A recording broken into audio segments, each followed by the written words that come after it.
Bienvenue à tous les amis, aujourd'hui nous allons nous concentrer sur le deuxième sneak peek de la prochaine mise à jour de Clash of Clans, la mise à jour de Noël. Aujourd'hui je vais vous présenter le lance-bûche. Qui est-il? Que fait-il? Quelles sont ses propriétés? Quels sont ses intérêts? On va voir ça tout de suite dans la vidéo.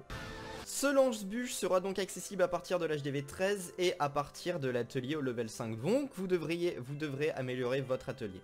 Il sera aussi sous le coup de 100 000 d'or. Il aura 200 dégâts par seconde, 5200 points de vie. Au niveau du coup de la durée de formation, on passera à 20 minutes.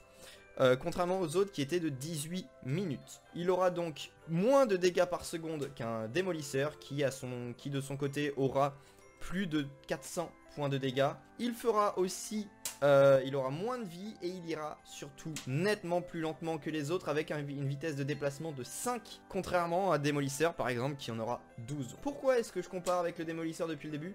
Tout simplement parce que son objectif sera d'aller jusqu'à l'HDV. On va voir ça dans les gameplays. Mais le lance-bûche ira jusqu'à l'HDV avec des dégâts pas à distance en lançant des bûches au fur et à mesure. Comme on va pouvoir l'observer sur ce gameplay, on pose le lance-bûche pour essayer de tester et on voit qu'il avance très lentement. Il casse pas les murs mais il envoie des bûches à distance et ça nous permet d'aller détruire les bâtiments même jusqu'à derrière l'HDV. De plus, on voit qu'il va libérer le château de clan, c'est un ancien de siège donc il va libérer le château de clan au niveau de l'HDV pour arriver à le prendre. Donc effectivement il n'y avait pas grand chose à dire sur cet engin. Vous avez vu un petit gameplay, à quoi il pouvait servir, j'en ai pas plus, j'aurais pu vous faire des comparaisons de vitesse etc. Mais au moins on sait l'utilité qu'il va avoir. Mais moi ce que je vais vous demander c'est comment est-ce qu'on va pouvoir l'intégrer dans notre méta actuelle qui a quand même beaucoup de murs. Et j'ai pas l'impression qu'il fasse énormément de dégâts au mur.